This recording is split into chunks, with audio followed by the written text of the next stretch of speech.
Although I'm making content on this channel all about graphic design and teaching, I still have a creative agency that takes in client work. So today I'm going to be showing you an in-depth look and behind the scenes of some of the client work we've done for logo and brand identity this past year.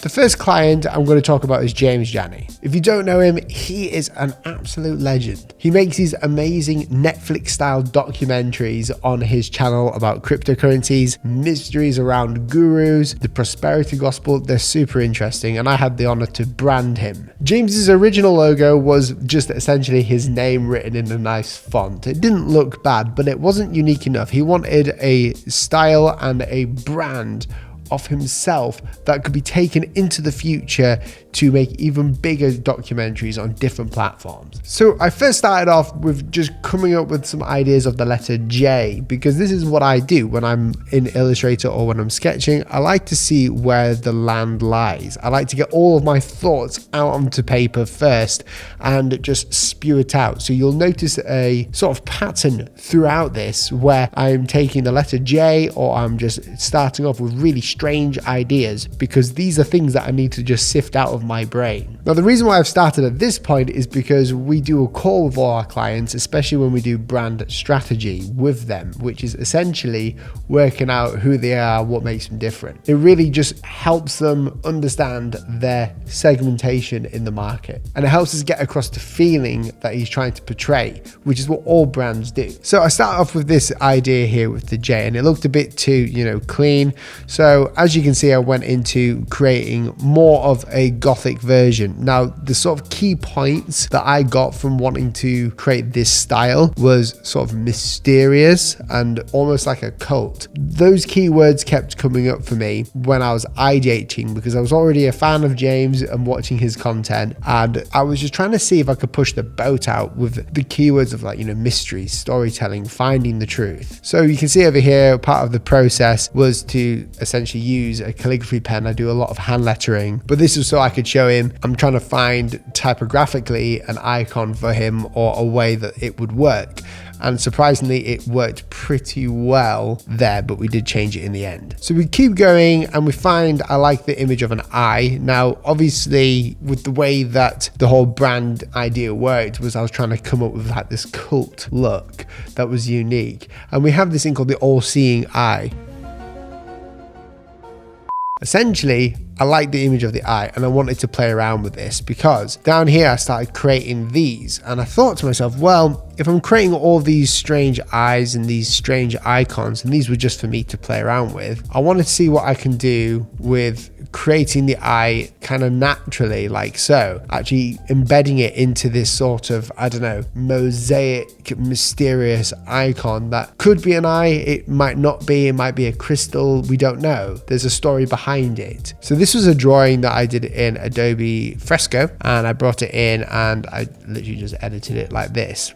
And it became this, where I created this hexagon shape in the middle of the eye, creating this sort of three-dimensionality within it. Typography wise, didn't do too well. Now, typography wise, I always have a placeholder at first, and I was mainly focused on creating an icon, but we worked out it wouldn't work just having an icon. So messing around with different types, you can see here that my fonts aren't actually loaded onto this computer, but messing around with different type styles here, even there, where I like to create things that I know won't work so I can see it and it's sort of plain as day. And just messing around with different icons, you can see here that even with the type, I'm messing around with it here. I really like the triangle there. It had a story behind it. This crystal, I really like the story behind it. And you can see here, as Aaron Draplin would say, vectors are free. So I'm just copying and pasting and laying all of these possibilities out there for myself, because normally a designer like myself wouldn't be showing you this. They would just be showing you the end product, which is essentially over here where we created this image. This is a template image from, I can't remember where, but I'll link it down below, where you can put it in and it creates this cool effect. And I really liked that when I wanted to animate it in, and it just looked really futuristic, but also mysterious at the same time. It just fit. like a missing piece of a puzzle. So anyway, yeah, we created this eye and I was pretty happy with it. And that is the first stage of the brand where we had a visual. Now, I was thinking to myself, I don't know whether this is going to be, you know, the main logo or whether this is going to be part of the visuals of the brand. So I went ahead and started playing around with some different ideas here. So from the first idea of the Gothic text, I had this sort of black letter that was super condensed and quite long, and I liked that look, and so did James. So we went ahead and created these versions here, and we ended up falling onto this version here, the Jani. And this is kind of a simple design, but works really well. Very boxed in, very, I don't know, works very well at the corner of a screen of a video. Very scalable as well, and it looks very unique, more of an icon rather than a logo type as it gets smaller. And because of the letter forms in his name of Jani, it made more sense just to have it like that. So now to the present day, when we have his brand out there, and even in his latest video, which you should definitely watch. You can see the brand works very well. The main logo is the Jani type. Obviously, you've got the eyes in the background, which have been inverted, which give off a different feeling. It's a bit more of a mystery, which is really nice. Obviously, we have the brand guidelines as well over here that I gave him, which basically just tell him how to use it, but it's also good to just have. It's very simplistic. His brand didn't feature any colors because we went for the black and white feeling, but that doesn't mean that we're negating colors. That's just what it is for now. Honestly, it was a great experience. The next client we have is Mosaic, and they are a creative agency. Now, prior to this, they had a different name that we changed during the brand strategy and the brand ideation. This isn't like very far-fetched. We do this quite often. A lot of the time, creative agencies will hire me in to design logos, but also they want to have a different perspective on the brand. So we changed the name from what it was, which was quite generic and would have been picked up in different niches that didn't work, and changed it to Mosaic, which signified diversity. I also had this idea for Click, but didn't really work out. Mosaic seemed the best, bringing lots of people together. And they create animation training for companies as well. So they're quite creative, but they also do HR things in their company. And we had these ideas. So I didn't work by myself on this. Obviously, as an agency, we have other people doing things too. And the icon itself was brought in from a designer. We didn't like these, but we did have an idea of these. These worked very well. And I like the fact that it fit like a mosaic. So we decided to invert it. So I inverted it, we created it like this, and we chose the typeface Frisbee CF, which is a really clean sans serif type, which just fit nicely. It was inoffensive, just there. Fit well with these sort of abstract icons. We also had other icons that didn't really work either. These ones don't fully match what the company was about, but we did like the idea of bringing different blocks together. That's quite a trendy thing, but it can also be timeless if done correctly. So we had this shield, but that was a bit too much. Why did we have to have a shield? It was just me messing around. So we eventually fell onto this style, and we have many different versions of this. We have a stroked version, one that is quite bright with the bits taken out, so it's just the inversion, and the stroked version again. Obviously, these ones didn't make the cut. We created the letter M, but that looks more like Monday.com because of the blocks that I used. We obviously did some mock-ups for it as well. Over here, we use Figma for a lot of our presentations, as it allows people to come and watch it afterwards and to see it. And also, if we wanted to create a template for them to use, it's very simple too. So this is the end product where we had, it was supposed to be professional, but also a bit more lively. So we had to be careful of the colors we used. We liked this navy blue, sat into the background nicely, and it really did make the colors stand out. When we go into the brand guidelines, as we see here, it can be black and white, but essentially we have different versions. The website, the markup here, you know, this clear space, it's all there. It's a really fun project. Even though it's a simple logo, the story that goes behind it really means a lot. This one, Raspaderia. Now this one was a fun one. I really enjoyed this, me and the team. We were branding them. We had to work out who they were and how they segmented, and I don't think they've started yet, but I think you'll love them. They create essentially snow cones. Now, being British, we don't have them over here. We have ice cream. We do have snow cones somewhere, but it's not really a massive thing. So before I go into it though, I want to thank the sponsor of this video, Squarespace, because if you don't have a portfolio, then you're not going to get clients. The only way that we get clients is through showing our work. And yeah, we do have a YouTube channel where we get a lot of promotion for what we do, but we also have a portfolio, which essentially gives potential clients a way of seeing the behind the scenes of our work, like you're seeing here. It's a place for us to really boast about what we're good at. And if you don't have one, then you're going to struggle to get clients wanting to work with you. Luckily for you, Squarespace has thousands of award-winning customizable templates where you can fully customize them without using code, which is great because I don't know about you, I'm a graphic designer. I don't know how to code. I just know how to place things nicely.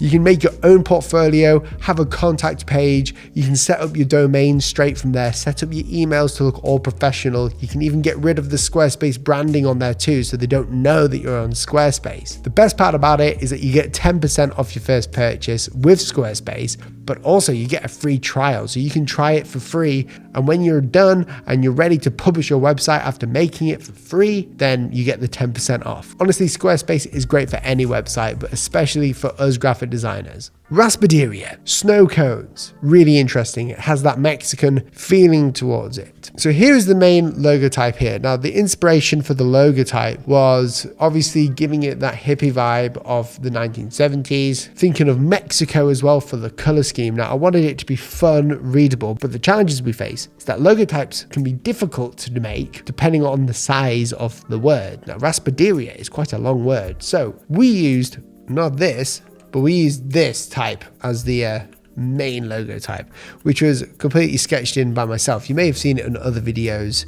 This was pen tooled in. This is not a font. And what was great about this logo type is that although it's long, it really is a bit more playful and fun when it comes to food and snow cones. That's the main thing. And when we talk about client work as well, we don't just design logos. Something that we do, as you see here, is we create full brand identities of how things should be used. So this is the brand where we create the tagline with them in conjunction with them of refresh, do good and enjoy. We provide universally recognized dessert to connect people to a happier pastime. So it's taking you back to a fun time in your youth. Target market, target messaging, We have all the meanings here of the foundations of the company, the sort of mission, which isn't just what they do, it's what they want to do on the outside of them making business. So I get too excited about this. We have the patterns over here. We have a lot of information. Obviously the sliders for the strategy, clear space, which I'm going to talk about in another video too.